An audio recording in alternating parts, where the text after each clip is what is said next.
This video sponsored by Buymood. இந்த ஆப்பில் நீங்கள் பர்ச்சேஸ் பண்ணக்கூடிய எல்லா ப்ராடக்ட்டும் உங்களுக்கு ரொம்ப மலிவான விலையிலே கிடைக்குது. இதில் நிறைய ஆஃபர்ஸ் அண்ட் கூப்பன்ஸ் ப்ரொவைட் பண்ணுறாங்க.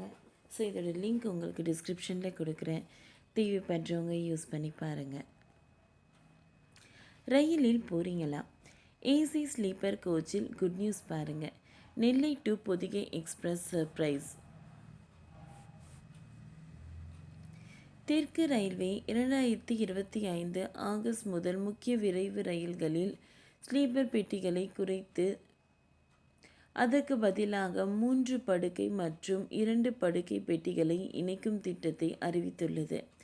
அதிக வசதிகளை கொண்ட ஏசி பெட்டிகளுக்கு முன்னுரிமை தரும் வகையில் இப்படியான அறிவிப்பு வெளியானது.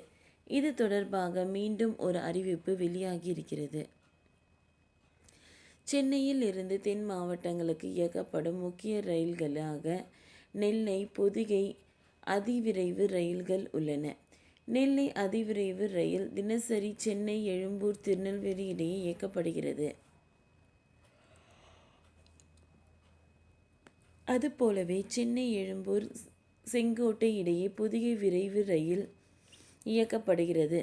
அந்த வகையில் முதல் வகுப்பு ஏசி பெட்டி, 2ஆம் வகுப்பு ஏசி பெட்டி, 3ஆம் வகுப்பு ஏசி பெட்டிகள், சாதாரண படுக்கை முன்பதிவு பெட்டிகள், 8 முன்பதிவு இல்லாத பெட்டிகள் 4 என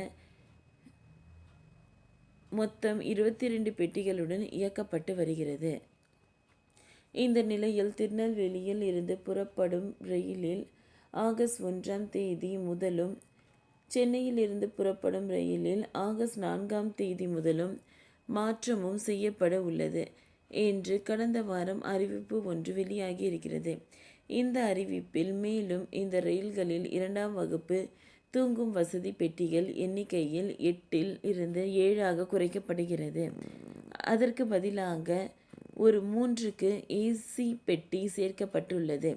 இதன் மூலமாக 3 அடுக்கு ஏசி பெட்டிகள் எண்ணிக்கை 5இல் இருந்து 6ஆக அதிகரிக்க உள்ளது. சென்னையில் இருந்து செங்கோட்டைக்கு தினசரி இயக்கப்படும் அதிவேக ரயிலில் வரும் ஆகஸ்ட் 2ஆம் தேதி முதல் 2ஆம் வகுப்பு தூங்கும் வசதி பெட்டிகள் நீக்கப்பட்டு அதற்கு பதிலாக 3 அடுக்கு ஏசி பெட்டி ஒன்று இணைக்கப்பட உள்ளது. மறுமார்க்கமாக செங்கோட்டையில் இருந்து ஆகஸ்ட் 3ஆம் தேதி முதல் புறப்படும் பொதிகை ரயிலில் அதே போல மாற்றி அமைக்கப்பட்டுள்ளது என தெற்கு ரயில்வே தெரிவித்திருக்கிறது. இது பயணிகளின் மத்தியில் கடுமையான அதிர்வலையை உண்டு பண்ணியது. காரணம், மிகுந்த வரவேற்பை பெற்றுள்ள இந்த ரயிலில் முன்பதிவு தொடங்கிய வேகத்தில் காத்திருப்போர் பட்டியலுக்கு சென்றுவிடும்.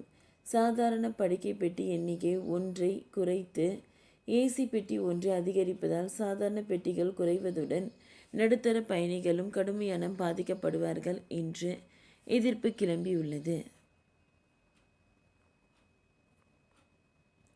இதையடுத்து பெட்டிகள் மற்றும் உத்தரவு ரத்து செய்யப்பட்டு பொதிகை எக்ஸ்பிரஸ் ரயிலில் வழக்கமான பெட்டிகளுடன் இயங்கும் என தெற்கு ரயில்வே அறிவித்துள்ளது. இதற்கு பயணிகள் பெரும் வரவேற்பு தெரிவித்துள்ளனர். ஓகே ஃப்ரெண்ட்ஸ், இந்த வீடியோ உங்களுக்கு பிடிச்சிருந்தால் லைக் பண்ணுங்கள், ஷேர் பண்ணுங்கள், சப்ஸ்கிரைப் பண்ணுங்கள். தேங்க்யூ.